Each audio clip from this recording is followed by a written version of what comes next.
Hi, teammates all around the world. My name is Sean J. McCall, and I am your host for this edition of Let's Talk. So, without further ado, you guys know I don't like to mess around. I'm going to get my guest partner in, and we're going to start right away.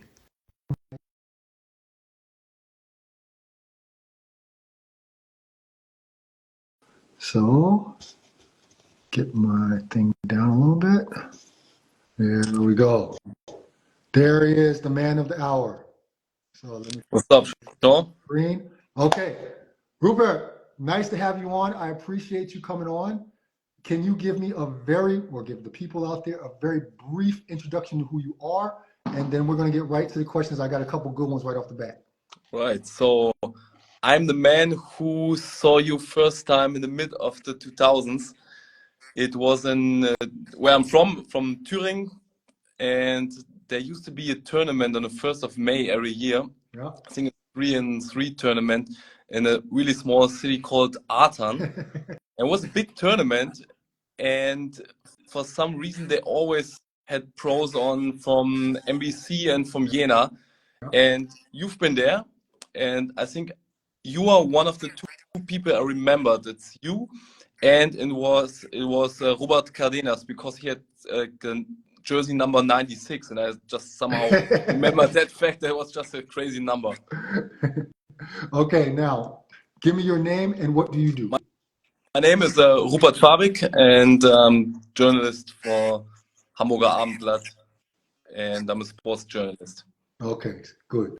So we're going to hop right into the fire. Like I said before, you're my first journalist that I've ever had on. So someone who is not trained at this thing that I'm doing right now, it's great to have somebody on that is. Yeah, tell me, what is your connection to hoops, and what is it? What is? Let me start over. What is your connection to hoops, and what makes hoops so attractive for you to cover? So my connection to hoops goes back all the way to 2003, when it was like I said, I'm from Thuringia, so Eastern Germany, and there was like a really old basketball teacher. I think he was in his 70s, his mid 70s already, when he hopped on the school hour and taught us how to play basketball. And then all the guys came to his practice, so I was one of them, obviously. And since then, I'm playing basketball, watching basketball. Started watching NBA, obviously. The three-peat Lakers, they were my first favorite team. And since then, I never left. So I somehow accidentally got a job on a local newspaper after I finished school, because I was sending the game reports of the team I was playing on. I sent the game reports to the newspaper, and the editor liked it and asked me if I could somehow imagine to help him. I did, and I just never looked back, because I think it's the best job in the world. So I covered later in Göttingen, covered the BG Göttingen, the local Bundesliga team, for 8 years. And since 2017, I'm in Hamburg. I started working as a PR guy of the Hamburg Towers, and from 3 years on now I'm working for the Hamburger Abendblatt, which is just, like I said, the best job in the world. And I just love watching basketball and being around basketball. So you actually got your start accidentally, but through basketball, right? Exactly. And I was about to say, I never really planned becoming a journalist. There was not something on my mind. I was always following sports. I remember 1996 was my first sports memory. Started with the football Euro Cup. So always were into sports, obviously, but I I never had thought about the option becoming a journalist. And then yeah, it was through hoops, and I think it influenced my whole life. Like 100%, I wouldn't be sitting here right now talking to you. I probably wouldn't be a journalist. My whole life would be different. I wouldn't be in Hamburg. Probably wouldn't have my daughter and whatever. So good things happen to me. See, basketball brings people's dreams to life. That's for sure. That's for sure. I guess you could say the same about yourself. Yeah, for sure. No question. So just in case those of you out there don't know Rupert and what he does, he is what I would call the German Woj. So if you don't know who Woj is, he is a NBA, or he was an NBA beat writer, analyst, journalist that seemed to always be on top of trades or all kind of stuff. He was the breaker of all news NBA, and there's legendary stories about stories that he's broken. So Rupert is kind of like, for me, the Woj, and not just for me, the Woj of German, not just basketball but sports in general. And so the question I have for you now, with that background, um, do you ever walk into a room and people stop talking because they don't want you to break something, some kind of thing? Like, do you walk in and it's just like, shh, shh, shh, Actually, I haven't discovered this yet. I somehow sometimes I get the face like, oh, you're in the house now. I gotta be a little bit quieter. I gotta behave a little bit more. But I never got this one that people stop talking. I only got the faces so far. But let me get back to the Woj thing. Woj is like the yeah, GOAT newsbreaker. yeah. So me being mentioned in the same sentence, which is just absurd, and but I know where it's coming from. So obviously, I like it when people say it, and I know it's an honor. But I mean, we are not in the same universe. I mean, you got to get a start somewhere, and I think you're doing a good job, and so I think it's a worthy comparison. And who knows what the future holds? What stories you're going to break that might catapult you into a totally different league, I, right? I wouldn't mind, man. It's fun. Okay, so you cover more than just basketball and soccer. You cover a lot of different sports. But be honest, if you had to break one exclusive just bomb, right? Would you rather it be a major Bundesliga transfer, or maybe a basketball Bundesliga transfer? Oh, if it's basketball Bundesliga or football Bundesliga, obviously I gotta take the football Bundesliga thing because it's much bigger and it's not just basketball has its small bubble. Right, So I would take the Bundesliga right. bomb. I mean, that's really the thing, that basketball here in Germany, it has a relatively small following. Of course, it's gotten bigger over the years, and I think it'll continue to grow. But of course, soccer, football is king in Germany and most European countries. So I kind of figured you would say that, but I thought maybe your heart would go back with the basketball breaking news, but that's not. I think that's not a bad answer. Um, do you remember your very first basketball scoop, Yes. and how was that received? I think my first basketball scoop, I'm not sure if it was like a scoop. Um, I have to think. I think it was uh, the first time I figured that I could be on top of some things and break Mhm. things was when Justin Pollard from the Towers declared for the NBA draft, which Mhm. was public, and I just texted about it, and I called his agent, and he told me that yeah, draft NBA option, but also this and this and that team. So I didn't know that I can write it. So I asked about, can Mhm. I write it? He's like, yeah, why not? Just write it.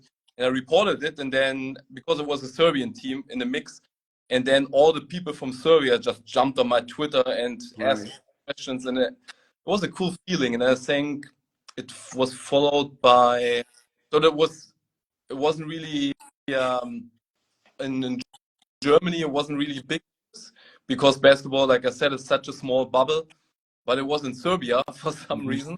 And then I think it was Pedro Calles leaving the Towers was the first thing in Germany which got attention. Mhm.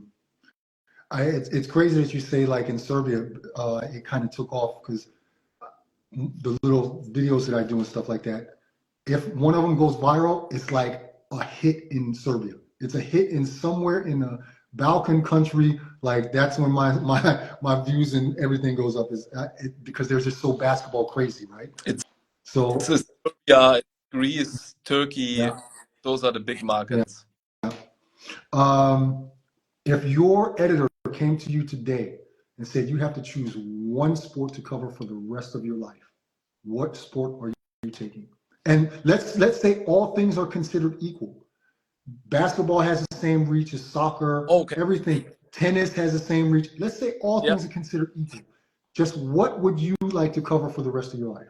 That's a really tough question. I asked myself a question with basketball and soccer so far already, and I couldn't find an answer because obviously soccer is so much bigger. And if you're in a Bundesliga stadium with 60,000 people and Right, atmosphere is popping, that's great. right.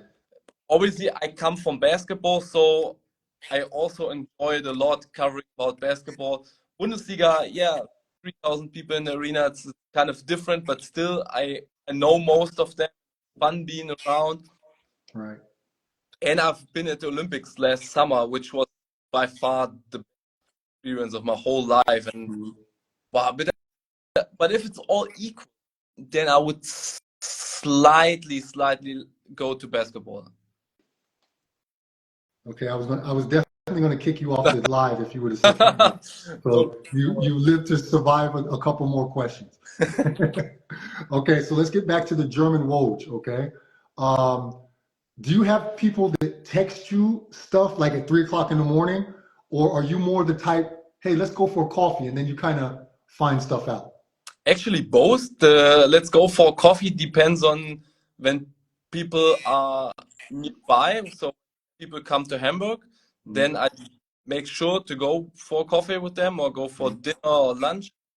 And I'm somewhere where I could meet someone. So, for example, I'm going to Podgorica on Wednesday for 3 days, and I will check out if I can meet people there.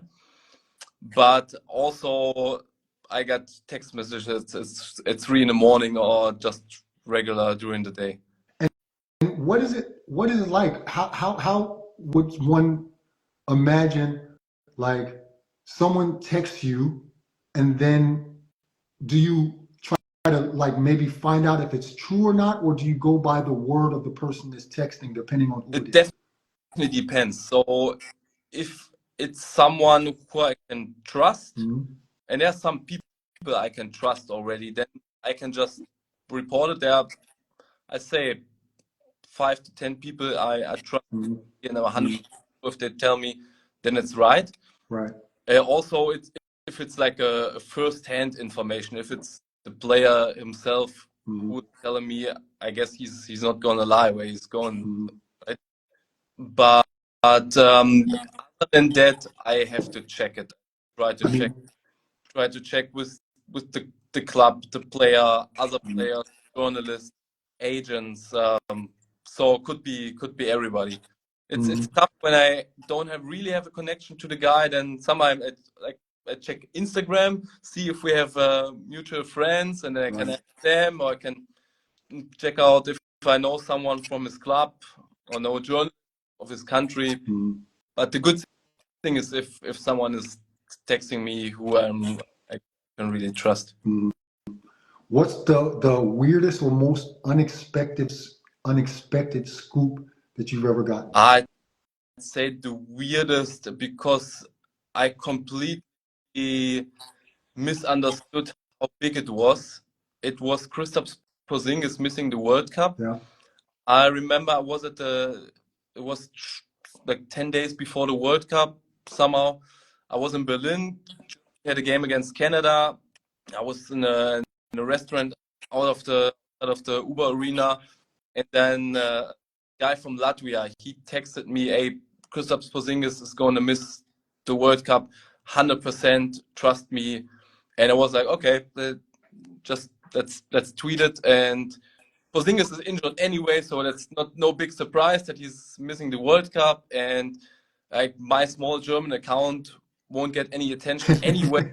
I tweeted it and I watched the game, and 50 minutes later, I just went back on Twitter and was like completely exploded. And I think the tweet got over 1 million views. And like people from Boston, he just signed in Boston, were just completely pissed off, and many people told me like liar, whatever.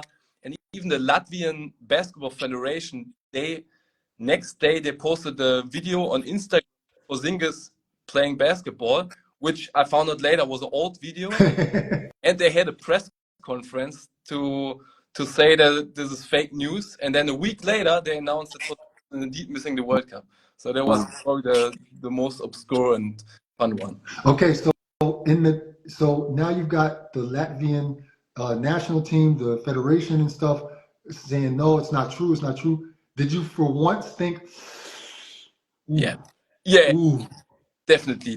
Yeah, I was a bit scared, and that wasn't true. I mean, it would have no consequences anyway. Then if it even better for Latvia and for Porzingis, then he could play, and I just got wrong information. Who cares?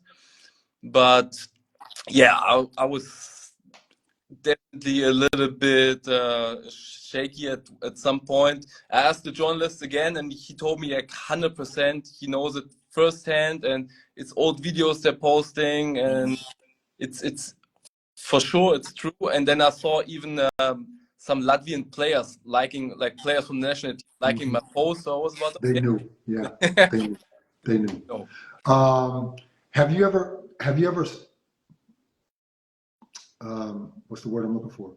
Have you ever put a scoop out there that actually never materialized, and something that was maybe like a surefire deal and it never happened? Not like a surefire deal which never happened. That's not. I had one wrong. There was it materialized later on, but it was Kendall McCallum. He was at Hamburg, and like a source, one of the sources I really trust. He told me if 100% he's out, they cut him, and I checked a little bit, and other people, like even not close to this source, not close to Hamburg, they confirmed it. So somehow this rumor was out, and I heard it from like 3 different people, and I was okay. Then they probably cut him, and he didn't play in the evening, wasn't even in the arena, and then in the end, yeah, they didn't cut him. He continued to play for a couple of months, and obviously they were pissed. And then 3 months later, they cut him. Has a player ever called you and be like, "Yo, man, stop that shit"? No, fortunately not. Sometimes they just call me like with the emoji, or when I know, for example, German players, when I hear they're going from team A to team B, I text them, "Hey, I've heard you're going from this team to the other team. Is it okay to report it?" And then sometimes they say yes, and sometimes they say, I cannot comment on this. So that's fine. So everyone out there, if you're watching this and you would like to ask a question, just throw it in the comment, and I'll see it pop up, and I'll try to get your comments in there. Have you ever regretted putting something out there that actually was true? Have you ever regretted putting something out there? I'm sure. There was one recently, but I can't remember because it's so many right now already. I cannot remember everything.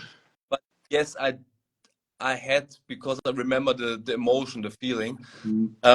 One thing I don't like to do is ruin something. So if I know a deal and like one side telling me, "Hey, please don't report it because it can kill the whole thing," I wouldn't do, because I mean, basically what I'm doing is for fun. I'm not making money with the tweets. And with the Hamburg stuff, obviously I'm working for the Hamburger Armblatt, so if I some news about Hamburg related, it's good, but still I would take the side on having a long-term relationship with people more important than just for to ruin things. But there have been some, not many, but I had some when I was like, maybe you shouldn't have reported this early. But I think never like completely destroyed it.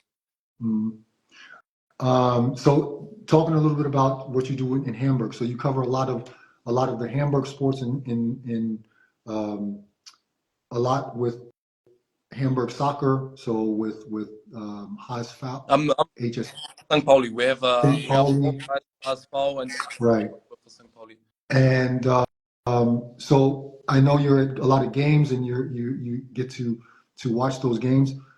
How does a relationship maybe that you have with soccer players differ from relationships that you have with basketball players? Or is there a difference? Yes, 100%, man. Like I remember coming back from the Olympics for 3 weeks in Paris, talking to all the non-soccer athletes, and then coming back to soccer, and man, it's not the fault of the soccer players. It's the fault of the system, because everybody's taking so serious, so they themselves so serious, and it's just a much bigger deal talking to a soccer player, or if you criticize something on soccer, they get right on your back, like people, clubs, players, whatever.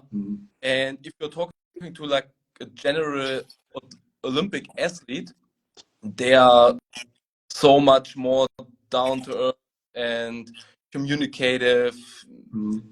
They're sometimes even thankful that you write about them. It's much more high and much more equal. And like you said, it's not the fault of the athletes. They get Exactly. paid a lot of money Yeah, and nice. They're nice. have a different lifestyle, Yeah. right? So it's not their fault. It's just I can imagine that there's a big difference than if you I don't know, interview someone who does kayaking or something like that, and you interview the goalie from St. Pauli. It's a different dimension. Not that the people are bad or worse or different. It's just a different. Also, from the outside, people more interested in it.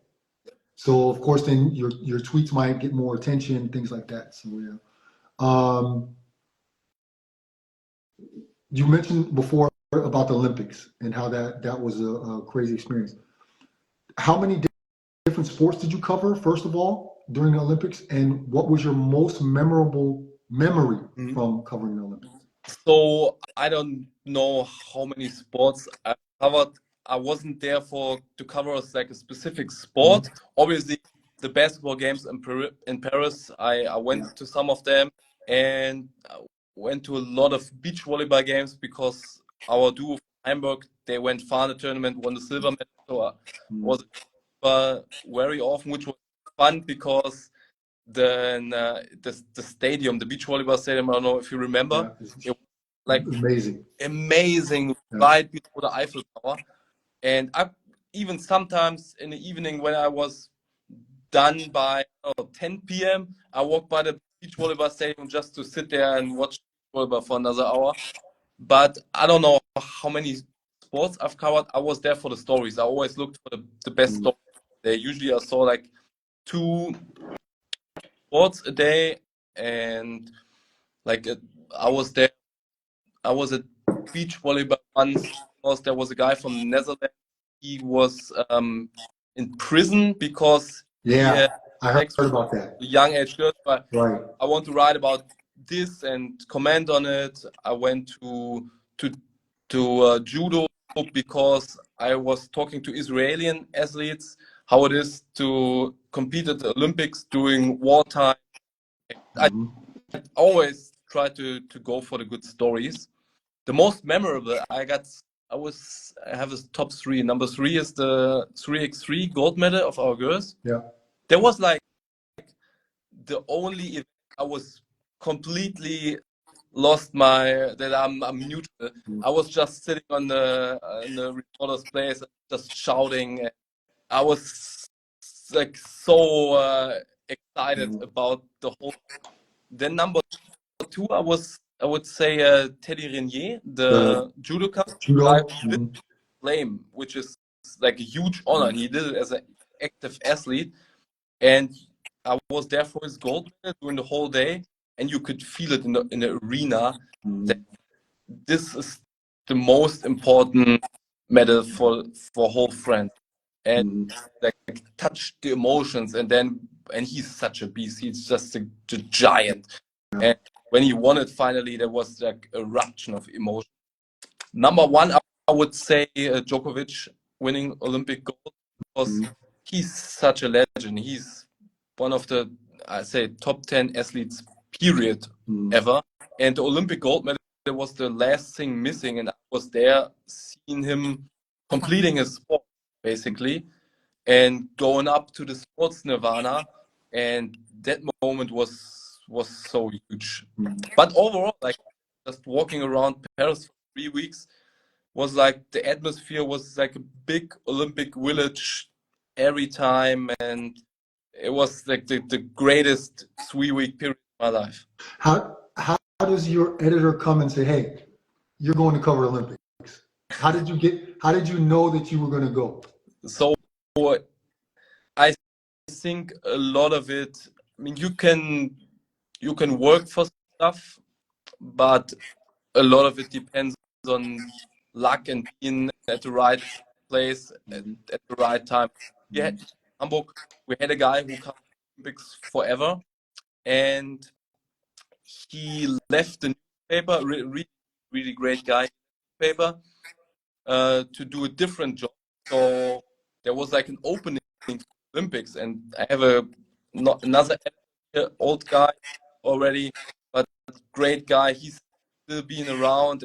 He talked to my boss and said, "Hey, why don't Rupert just do in the Olympics?" And then I knew he told me that he told the boss like half year in advance, so I knew there was the chance. And then when my boss had the conversation with me, I knew what was coming. And yeah, of course, I didn't say no. Okay. If you could trade jobs with any player or any coach that you've covered, who would it be and why? That's a really good question. Oh, did I cover like a really big time player or coach? So first of all, I'm not sure if I would trade jobs in general, because like I said, it's the most fun job ever. But yeah, that would be like another dream job, being a professional athlete. Then I would. The thing is, if you ask me, yeah, a player I work in a job for like more than 50 years. I forget who I covered, who not. So probably there are names out there I don't remember right away. Because you had him in the picture with me, I would say great jobs with Justus Hollatz, because playing EuroLeague, he's playing for Bayern, world champion. He's still young, so he has a long full career ahead of him. So I would trade. Okay. Couple more questions for you, and I'm gonna let you get out of here. Um, if you could completely make a fake transfer scoop, doesn't matter if it's soccer, football, basketball, it doesn't matter the sport. If you could totally make one up and people would believe it, which one would it be? What would it be? So people would believe it, and They then would believe it. and then They would it comes believe out it. that it's not true. Uh, no, we don't want to ruin your reputation. So maybe it does come true, but people would believe it right away. Oh, then I go with some big time NBA news. I would go Kevin Durant said today that he can imagine playing in the EuroLeague at the end of this career. Then I want his destination. Want to scoop that case onto Panathinaikos or Monaco. Okay. All right. I got you. Last question. You kind of touched on it before, but if you weren't a journalist, what do you think you'd be doing? I don't know what I would be doing if I would be a journalist right now. Being a journalist, I I still want to be a journalist, my second option probably would be a player's agent. Ah. Because then I can still, me, journalist, I can watch sports, I can travel around the world, so much fun. And if I'd be an, I can still really be closely to the sports. I can communicate what I like, people all the time, connect, network, and I can travel all the time. So be probably my second. Wait, are we breaking up? Wait, no, okay, now I got you. Agent, whew, that's a tough gig. That's a tough gig. I don't know if Whoa. I'm tough enough. I'm a nice guy. I'm not like a cutthroat guy. And I don't take Ah, myself too serious. So I don't know if I would be the right guy. Maybe it would be fun. you know, people have also asked me if I ever wanted to be an agent or if I would maybe join an agency or something like that. And I always said that's a job, that's a thankless job sometimes, and it's a job where it takes a lot of responsibility. Like for me, I don't want to be responsible for getting a player a job with that has two kids back home, a family, stuff like that, and you can't get him a job. Oh, I would be totally just devastated if I couldn't get that guy a job. You know what I mean? That's a Yeah. level of responsibility. I'm good. I'm good on that. Hey, So, let's hope I don't have to figure it out because I'm working as a journalist. yeah. Sports.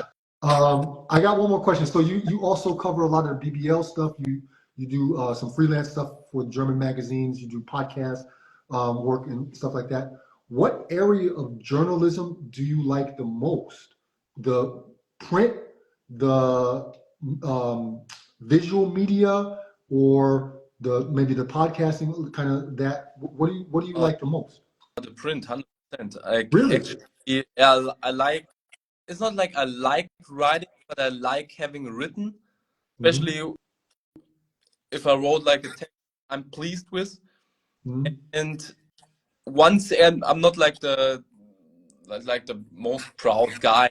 I say to people right and left, and look at what I'm the aim of. But one thing I'm proud of, and I think I'm even more proud of a good writer. I think I'm talented in writing good stories and writing stories there which are entertaining, which are well written, Mm-hmm. than being a breaker. So I like the. Oh, that's cool. That's cool. I got a follow-up question to that. Social media has changed journalism. Yeah. Like you mentioned before, Twitter, Facebook, everything. This media right here, Instagram.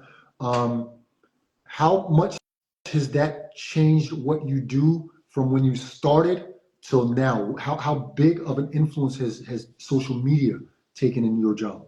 A lot, a lot. I mean, remember when I started 2008 or 2009, I wrote stuff in the newspaper and people could read it the next morning in Mm, the printed version of the newspaper. yeah. And right now, if I stoop and I would, I'm not 100% sure I have it exclusively until tomorrow in the morning in the newspaper.